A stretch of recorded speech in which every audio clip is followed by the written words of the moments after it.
আসসালামু আলাইকুম, কেমন আছেন সবাই? ভোর থেকে শুরু হওয়া বৃষ্টিতে মাগুরা শহরের অনেক এলাকায় রাস্তায় পানি জমে গেছে।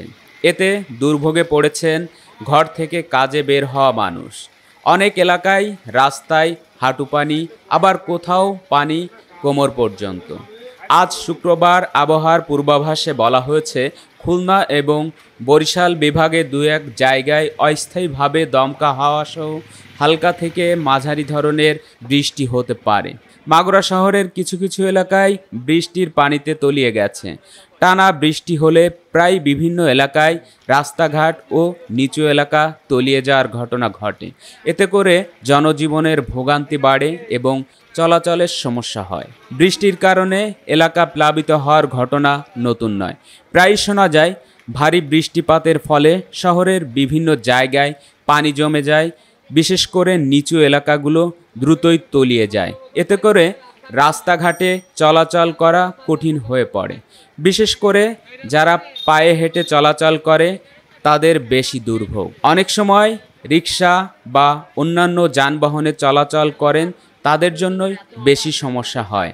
সামান্য বৃষ্টি হলেই জমে যায় পানি, তলিয়ে যায় বিভিন্ন অলিগলি এবং চরম ভোগান্তিতে পড়তে হয় এইসব এলাকার বসবাসকারী মানুষ এবং জনসাধারণ।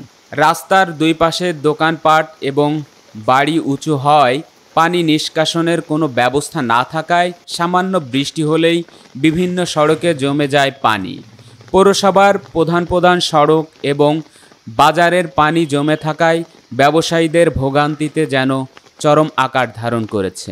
বর্ষাকাল আসতে না আসতেই এলাকার এই অবস্থায় নাজেহাল পৌরসভাবাসী। দীর্ঘদিন ধরে সড়ক এবং ড্রেনের এমন বেহাল দশা থাকলেও ব্যবস্থার উদ্যোগ নেওয়া হয়নি কর্তৃপক্ষের, এমন অভিযোগ স্থানীয়দের। ময়লা পানির ভ্যাপসা দুর্গন্ধের কারণে পোকামাকড় সৃষ্টি হচ্ছে, বাড়ছে স্বাস্থ্য ঝুঁকিও।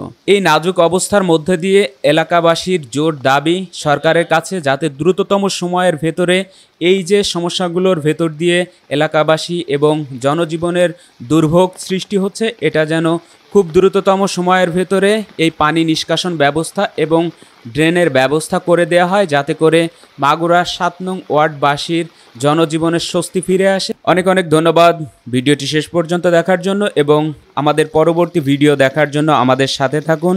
লাইক করবেন, কমেন্টস করবেন এবং আমাদের পেজের সাথে যুক্ত থাকবেন, আমাদের ইউটিউবের সাথে যুক্ত থাকবেন। ধন্যবাদ।